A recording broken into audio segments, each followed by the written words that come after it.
আমরা এখানে মানুষকে জনসচেতনমূলক কার্যক্রম করতেছি, পাশাপাশি ট্রাফিক মেনটেন করতেছি।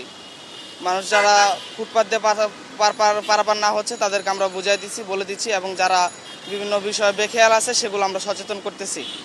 গাড়ি থামার আমরা কিছু স্পট করে দিচ্ছি, যেমন নির্দিষ্ট স্থানে বাস স্টপেজ হবে, এর বাইরে যারা থামতেছে আমাদের এখানে ভলান্টিয়ার বাইরে আছে, তারা তাদের ইঙ্গিত দিচ্ছে যেন মামার সামনে গিয়ে আপনি একটু দাঁড়ান, অথবা আপনি ওখানে দাঁড়ালে ভালো হবে, এরকম বলতেছে তাদের।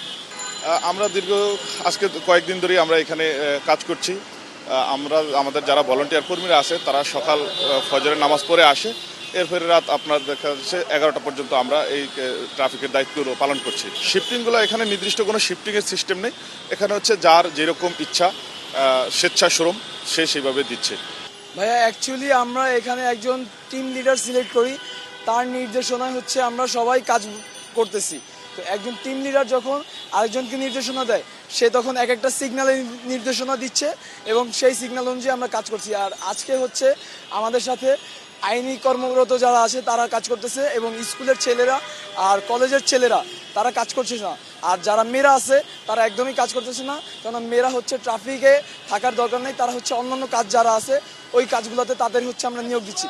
কিন্তু আমাদের এখানে শুধু ভার্সিটির যারা আছে তারা হচ্ছে এই কাজগুলো করছে। এই বার্তাটা হচ্ছে সব জায়গাতে আমরা পৌঁছে দেওয়ার চেষ্টা করতেছি, এটার জন্যই।